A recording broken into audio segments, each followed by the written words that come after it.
answers fly, the light shines. We're alive. Faith in the beat, faith in the sound. Lift your soul, let it rebound. Faith in the beat, where truth is found.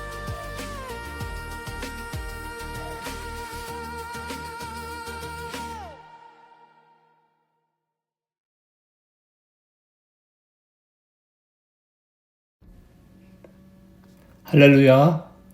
바이블톡 성경 이야기 채널에 오신 여러분들을 주님의 이름으로 환영하며 축복합니다. 오늘은 두 번째 시간, 출애굽기 시간입니다. 성경 속 가장 드라마틱한 이야기 중 하나가 바로 출애굽기입니다. 억압과 절망 가운데 있던 백성들을 해방시키시고 광야를 지나 하나님의 언약 백성으로 세워가시는 그 하나님의 손길을 오늘 저와 함께 한번 따라가 보겠습니다. 창세기의 마지막은 요셉의 은혜로 이스라엘 자손이 애굽에 정착하는 장면으로 끝납니다. 하지만 출애굽기의 시작은 전혀 다른 분위기가 전환되는 모습입니다. 요셉을 알지 못하는 새로운 왕이 등장합니다. 그는 이스라엘 자손의 수가 많아지는 것을 두려워했고 그들을 강제 노역에 동원하며 점점 더 이스라엘 백성들을 압박합니다. 하나님은 그 고통의 신음을 들으십니다. 그리고 이스라엘 민족 가운데 한 아이가 태어납니다. 바로 모세죠. 모세는 기적적으로 나일강에서 건짐을 받고 애굽 공주의 아들로 성장합니다.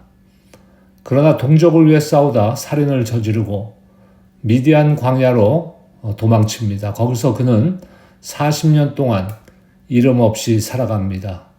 그러나 하나님은 모세를 잊지 않으셨습니다.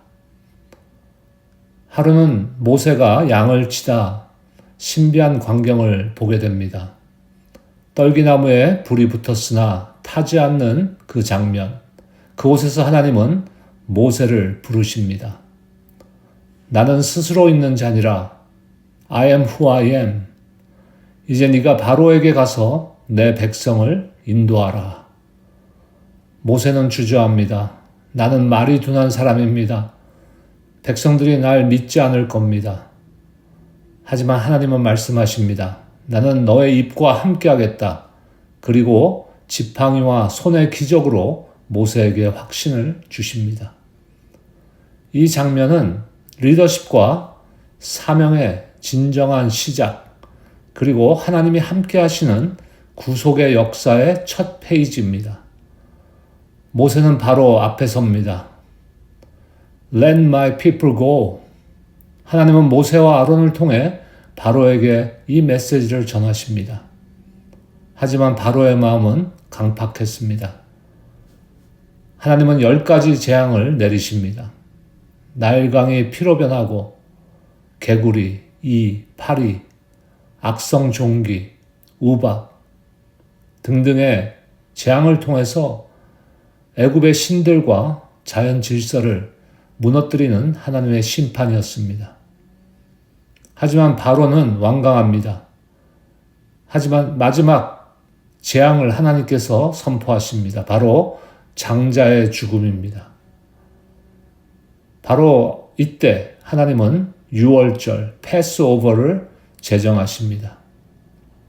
어린 양의 피를 문에 바르면 그 집은 심판에서 넘어감을 받습니다.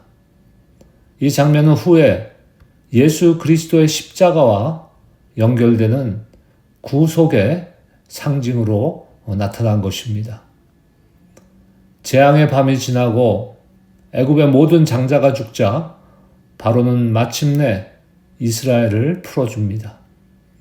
하나님은 이스라엘 백성을 낮에는 구름 기둥과 밤에는 불 기둥으로 인도 보호하시며 광야로 나아가게 하십니다. 하지만 바로는 마음을 바꿔 군대를 이끌고 그들을 추격합니다. 이스라엘 백성은 앞에는 바다, 뒤에는 바로의 군사들, 바로 절체절명의 순간이었습니다. 그때 모세가 지팡이를 들어 올리자 홍해가 갈라지고 백성은 갈라진 홍해 사이를 걸어 건넙니다. 그리고 애굽의 군대는 뒤쫓아오다 물속에 빠져 몰살됩니다. 이 장면은 하나님 구원의 능력과 승리의 상징으로 성경 전체를 통틀어 가장 중요한 이미지 중 하나입니다. 이스라엘은 그 구원의 감격을 찬양합니다. 출애굽기 15장 2절에 이 찬양의 소리가 등장합니다. 여호와는 나의 힘이요 노래시며 나의 구원이시로다. 자유는 얻었지만 광야 생활은 그렇게 만만하지 않았습니다. 배고픔과 목마름, 백성들은 이제 불만이 생기고 계속해서 불평하게 됩니다. 하나님은 만나와 메추라기, 또한 반석에서 나는 물, 그리고 안식일과 규례들을 통해서 그들을 인도하고 훈련시키십니다. 그리고 시내산에서 하나님은 십계명을 주십니다. 너는 나 외에 다른 신을 내게 두지 말라. 내 부모를 공경하라. 살인하지 말라. 이것은 단지 법 조항이 아닙니다. 하나님의 백성으로 사는 방법, 하나님의 백성으로서 구별된 삶의 방법입니다. 그리고 하나님과 이웃을 사랑하는 삶의 기준인 것입니다. 하나님은 백성 가운데 거하시기를 원하십니다. 그래서 성막을 짓게 하십니다. 성막은 거룩한 공간, 곧 하나님과의 만남의 장소였습니다. 언약궤, 번제단, 금촛대, 휘장, 이 모든 것들은 하나님의 지시에 따라 정교하게 만들어집니다. 그러나 백성은 또다시 하나님을 저버립니다. 모세가 산에 오래 머무르자 그들은 금송아지를 만들고 금송아지에게 절합니다. 이것이 우리를 인도한 신이다. 하나님은 진노하십니다.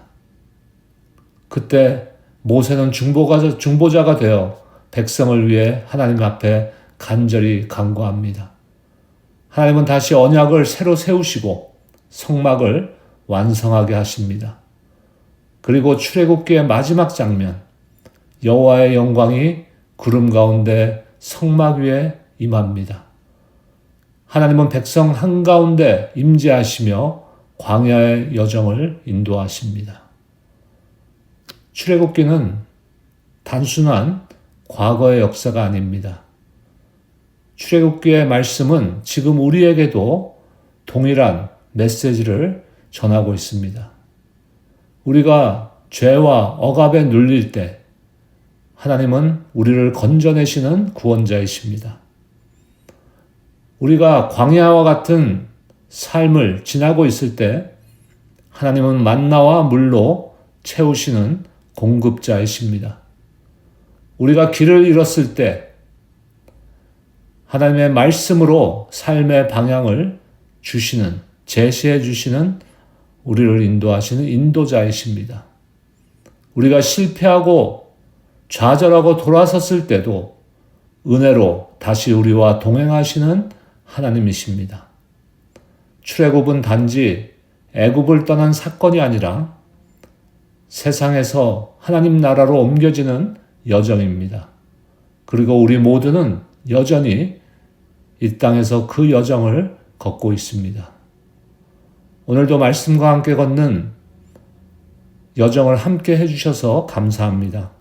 다음 시간에는 레위기를 통해 하나님의 거룩함과 예배의 본질에 대해 살펴보는 시간을 갖도록 하겠습니다.